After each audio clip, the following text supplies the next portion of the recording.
నమస్తే సార్. నమస్తే అమ్మా. సార్ బ్యాంక్ ప్రొవైడ్ చేసిన చాలా లోన్స్ సాధారణమైన ప్రజలకి అసలు తెలియని కూడా తెలియట్లేదు. ఈరోజు ఒక లోన్ గురించి నేను మీతో అడగాలనుకుంటున్నాను. ఓకే. యాక్చువల్గా రివర్స్ మార్టిగేజ్ లోన్ అంటే ఏంటి సార్ అసలు ఇది? బ్యాంకులకు అనే దగ్గరికి వచ్చినప్పుడు మీ ఇంట్రొడక్షన్ కానీ ఇదంతా నిజానికి బ్యాంకులు చాలా క్రౌడ్ ఉంటుంది. ఇప్పుడు డిజిటలైజ్ చేయడం కావచ్చు, ప్రతిదీ అకౌంట్ ఫర్ ఉండాలన్న ఉద్దేశంలో కానీ, గవర్నమెంట్ పాలసీల మార్పుల వలన కానీ ప్రతి లావాదేవీ బ్యాంకు ద్వారానే చేయడం జరుగుతుంది. దానికి ఆర్థికమైన చిన్నవారు పెద్దవారు అని కాకుండా అలాగే గవర్నమెంట్ చేసే ప్రతి ట్రాన్సాక్షన్ కూడా త్రూ బ్యాంక్స్ చేస్తుంది. దానివల్ల వాస్తవానికి బ్యాంకుల మీద ఒత్తిడి చాలా పెరిగింది.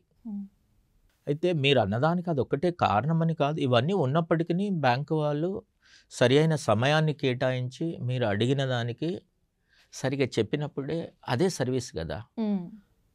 ఇక్కడ బ్యాంకులో ప్రోడక్ట్ ఏమి అంటే ఒక వస్తువు అమ్ముతలేడు, సేల్స్ కాదు, సర్వీసెస్ అందజేస్తున్నారు. ఎప్పుడు కానీ బ్యాంక్ కాదు, any servicing company, servicing organisation చాలా బాగా పర్సనలైజ్ సర్వీసెస్ ఇవ్వాలి. ఇవన్నీ ఉన్నప్పటికీ బ్యాంక్ స్టాఫ్ తగిన సమయాన్ని కేటాయించి బ్రాంచ్లోకి ఎవరైతే కస్టమర్ కావచ్చు, మామూలు పబ్లిక్ కావచ్చు, వచ్చినప్పుడు వాళ్ళ సందేహ నివృత్తి కాకుండా బయటికి వెళ్ళకూడదు అన్న ఉద్దేశంతో పర్సనలైజ్ సర్వీసెస్ ఇవ్వాలి.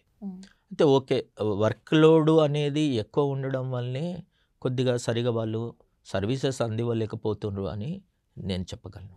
ఎందుకంటే దానికి చాలా చిన్న ఎగ్జాంపుల్ చెప్తా. మీరు ఇప్పటి వరకు బ్యాంకుల్లో సరి అయిన సర్వీస్ అందుతలేదు, లేకపోతే కొంత శ్రద్ధ తీసుకుంటలేరు స్టాఫ్ అనే ఉద్దేశం మేబీ పబ్లిక్లో కూడా చాలామంది పబ్లిక్లో ఉంది. కానీ నేనేమంటా అంటే ఏసీలో పనిచేసిన చెమటలు పట్టే ఉద్యోగం అంటే కొన్ని ఉండొచ్చు, అందులో ఖచ్చితంగా బ్యాంక్ ఉద్యోగం. ఇంకొకటి, నిజంగా బ్యాంకు వాళ్ళకు సరిపోయేంత వర్క్ లేదు, వాళ్ళకు పనిచేయడమే చేత కాదు అని అనుకుందాం ఒక్క సెకండ్. అయితే ఒకరు కావచ్చు, ఇద్దరు కావచ్చు, లేకపోతే ఒక బ్రాంచ్లో 2 బ్రాంచ్లు 3 బ్రాంచ్లు కావచ్చు. మామూలుగా టైమింగ్స్ 10 to 5 ఉంటాయి ఇప్పుడు బిజినెస్ అవర్స్ ఇన్ జనరల్గా. మరి మీరు చూడండి, సిటీలో కావచ్చు, విలేజ్లో కావచ్చు, ఎక్కడ కావచ్చు, ఏ ఒక్క బ్రాంచ్ కూడా 5కు మూసివేయబడదు, అంటే క్లోజ్ కాదు. ఎందుకు? ఎవరైనా తొందరగా క్లోజ్ చేసుకొని ఇంటికి వెళ్ళాలనుకుంటారు కదా. పోనీ ఎవరో ఒకరు లేజీ పర్సన్, లేకపోతే యాక్టివ్గా లేడు అంటే ఫలానా బ్రాంచ్ లేట్గా క్లోజ్ అవుతుందంటే పర్వాలేదు. అన్ని బ్రాంచులు కూడా రాత్రి 7, 8, 9 అవుతుందంటే ఏంటి దానికి కారణం? ప్రధానమైన కారణము వర్క్ ఒత్తిడి, వర్క్ ప్రెషర్. అంటే పని ఒత్తిడి ఎక్కువ ఉంది, చేయాల్సిన దానికి ఎక్కువ పని, లేకపోతే సరిపోయేంత స్టాఫ్ లేకపోవడం. ఓకే.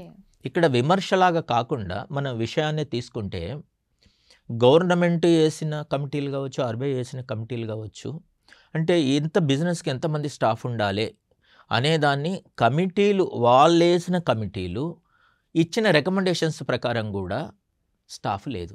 దాదాపుగా నాకు తెలిసినంతలో ప్రతి బ్యాంకులో స్టాఫ్ షార్టేజ్ ఉంది. మరి ఎలా చేయాలి? అండ్ అగైన్ బ్యాంకులో పని అనేది ఖచ్చితంగా ఆ రోజు చేయాలంటే చేయాలి, మ్యాండేటరీ అంటాం కదా. మిగతా ఆఫీసులలో కొన్ని పనులు ఎన్ని రోజులన్నా వాయిదా వేయచ్చు.